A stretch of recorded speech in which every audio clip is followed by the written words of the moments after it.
Isa pong masaya at masiglang pagbati sa lahat po ng inaabot ng programang ito ng Iglesia ni Cristo, Daan ng Buhay.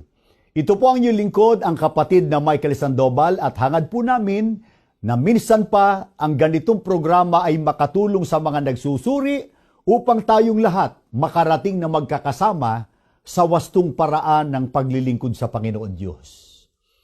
Ang isa po sa mga itinuturing na pangunahing problema ng tao sa buong mundo ay ang kahirapan.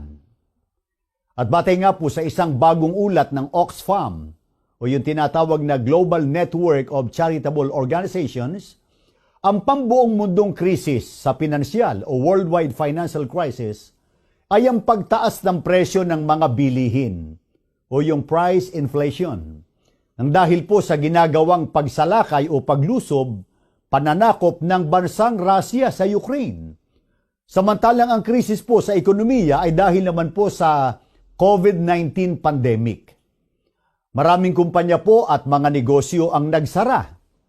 At batay naman po sa nailathalang ulat at pananaliksik ng Oxfam, maging ng World Bank at ng Center for Global Development, ang pagsasanib daw po ang pinagsanib na epekto ng COVID-19, ang hindi pagkakapantay-pantay o inequality, magi ang pagtaas ng presyo ng mga bilihin ay maaaring magresulta sa matinding kahirapan o yung extreme poverty ng karagdagang 263 million na mga tao ngayon sa taong 2022.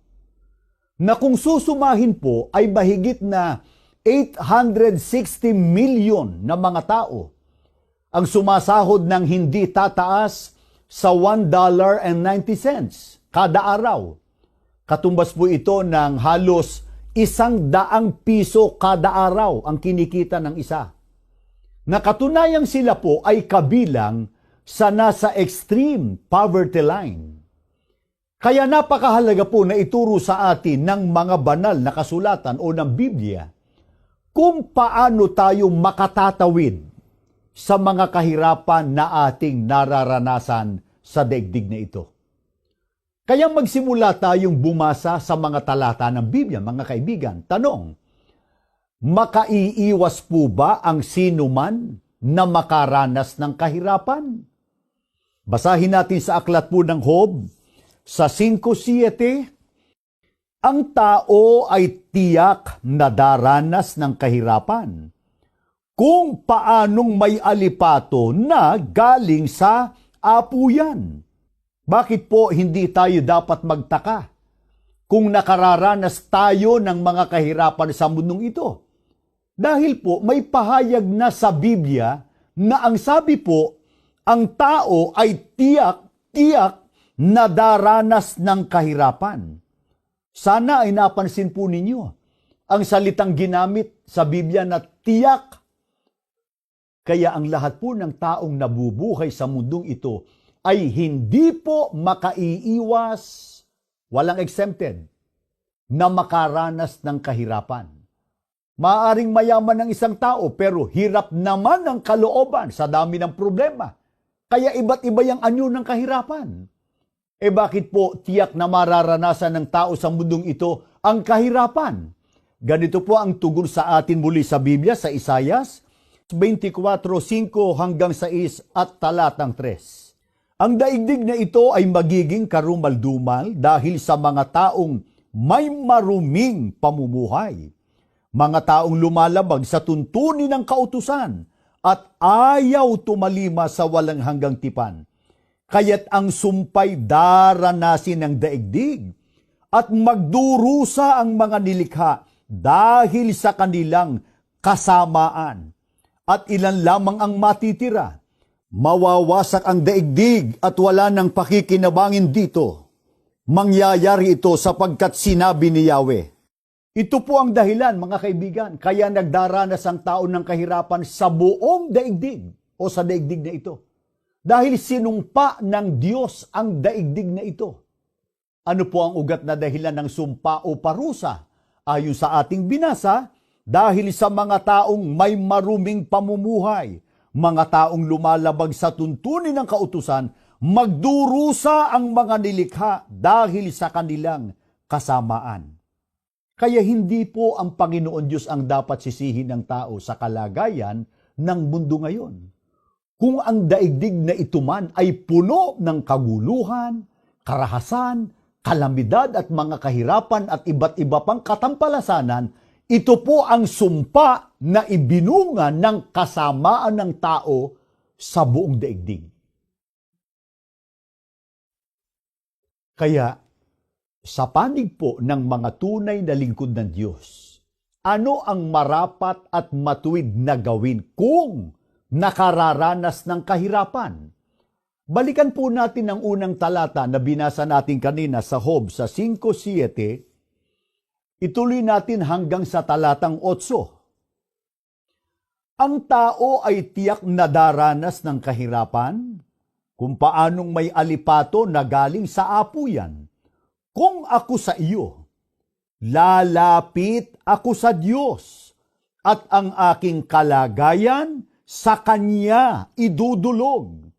Mga kaibigan at mga magulang, ang aral na ito ng Biblia ang lagi pong ipinapayo ng aming tagapamahalang pangkalahatan, ang kapatid na Eduardo Manalo, sa lahat ng mga kaanib sa Iglesia ni Cristo, kapag nakararanas po ng hirap sa pagdadala ng buhay. Ang sabi po sa talata ng Biblia, kung ako sa iyo, lalapit ako sa Diyos, at ang aking kalagayan sa Kanya idudulog. Kaya gaano man po kahirap, hindi tayo dapat naabuti ng panlulupaypay, at lalong hindi tayo dapat mawalan ng pag-asa. Ano dahilan? Sapagkat meron tayong Diyos na maaari po nating lapitan at dulugan. Bakit po sa Panginoon Diyos dapat lumapit at sa Kanya dapat idulog ang ating kalagayan? Biblia pa rin po ang ating pasasagutin. Awit po sa 142, 1-5. Ako'y humingi ng tulong sa Diyos.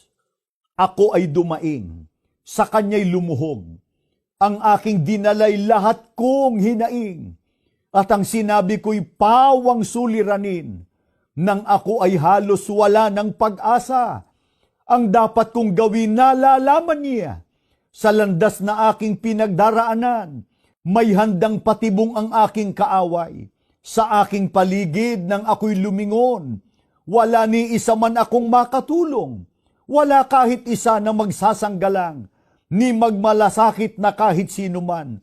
Ako ay humibik, kay Yahweh dumaing. Sa tagapagligtas ako'y dumalangin, pagkat siya lamang ang lunas sa akin. Napansin po ba ninyo kung ano ang ginawa ng mga lingkod ng Diyos nang sila ay may mga hinaing at suliranin? Ang sabi po, ako ay humingi ng tulong sa Diyos. Ang aking dinalay lahat kong hinaing, at ang sinabi ko'y pawang suliranin. Bakit po sa Diyos idinudulog ng mga lingkod niya ang kanilang kalagayan? Dahil po ayon sa talata ng Biblia, nang ako ay halos wala ng pag-asa, ang dapat kong gawin nalalaman niya, sa tagapagligtas ako'y dumalangin, pagkat siya lamang ang lunas sa akin. Ito po ang lubos na sinasampalatayanan ng mga kaanib sa Iglesia ni Cristo. Anuman at gaano man kabigat ang ating mga suliranin, kayang-kayang lunasan ng ating Panginoon Diyos. Kaya sa Kanya natin dapat laging idinudulog ang lahat ng ating suliranin. Subalit ang mahalagang tanong, lahat po ba ng tao ay pinakikinggan ng Panginoon Diyos sa kanilang panalangin? Mahalaga yun. Sino ang pinakikinggan ng Panginoon Diyos sa pananawagan ayon sa Biblia? Awit po 4:3. Dapat mapagkuro ninyo at malaman na mahal ni Yahweh akong kanyang hirang, dinirinig niya sa pananawagan. Mahalaga po na ang tao ay makabilang sa kinikilalang hinirang ng Panginoon Diyos. Sapagkat ayon sa talata ng Biblia, mahal ni Yahweh, ang Panginoon Diyos, akong kanyang hirang dinirinig niya sa pananawagan. Ang hinirang po noon bilang mga lingkod ng Diyos ay ang bayang Israel. Tinalakay na po natin sa napakaraming pagkakataon.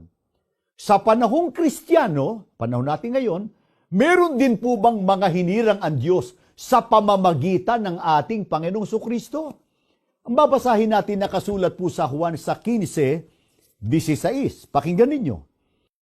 Ako'y hindi ninyo hinirang, ngunit kayo'y hinirang ko. At akin kayong inihalal, upang kayong magsiyaon at magsipagbunga, at upang manatili ang inyong bunga, upang ang anumang inyong hingin sa Ama, sa aking pangalan, ay maibigay niya sa inyo. Sino po ang kausap dito ng ating Panginoon Kristo? Ang sabi niya, kayo'y hinirang ko at akin kayong inihalal. Kung gayon, may mga taong hinirang at inihalal po maging sa panahon Kristiyano o sa ating panahon. Anong kapalaran ng makasama sa mga hinirang o inihalal ng ating Panginoon Kristo? Ayon sa Panginoon Kristo, ang anumang inyong hingin sa Ama, sa Panginoon Diyos, sa aking pangalan ay maibigay niya sa inyo. Kaya mga kaibigan at mga magulang, nais po ba ninyong makatiyak na pakikinggan ng Panginoon Diyos ang ating mga panalangin?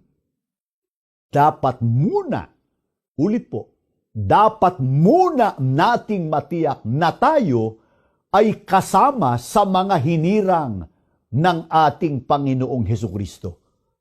Sino ba ang kinikilala niya na kanyang mga hinirang?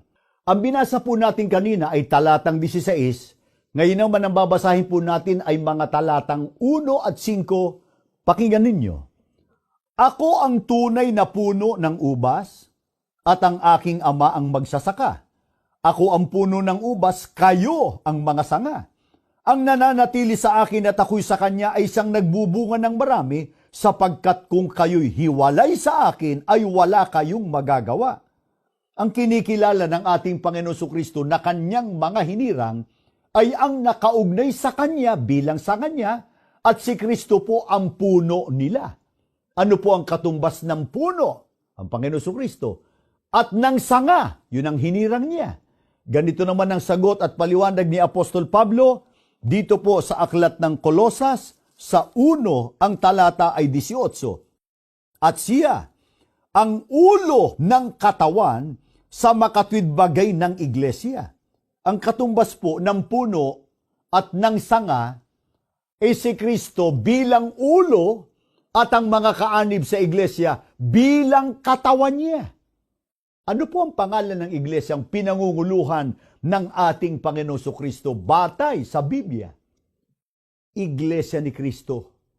Gaya po na nakasulat dito po sa Gawa 20:28, pakinggan nyo sa wikang Pilipino na po. Ingatan ninyo kung gayon ang inyong sarili at ang buong kawan. Narito'y hinirang kayo ng Espiritu Santo na mga katiwala upang pakanin ang Iglesia ni Kristo na binili niya ng kanyang dugo.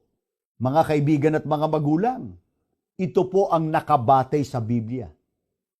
Ang pangalan po ng iglesyang pinangunguluhan ng ating Panginoon Kristo na ito rin ang binili niya ng kanyang dugo ay ang Iglesia ni Kristo. Kung gayon, sino po ang kinikilala ng ating Panginoon Kristo na kanyang mga hinirang? Mga taong nakaugnay sa kanya bilang sanga niya, at si Kristo ang kanilang ulo o pangulo. Sila po ang mga kaanib o miyembro sa tunay na iglesia, Iglesia ni Kristo. Ano ang kanilang dakilang kapalaran? Ayon po sa ating Panginoon Kristo, sa talatang binasa natin kanina, ang sabi niya, anumang kanilang hingin sa Ama o ipanalangin, ay ipagkakaloob sa kanila ng ating Panginoon Diyos. Ito po ang bentaha o kahigitan ng mga lingkod ng Diyos o mga kaanib sa tunay na iglesia.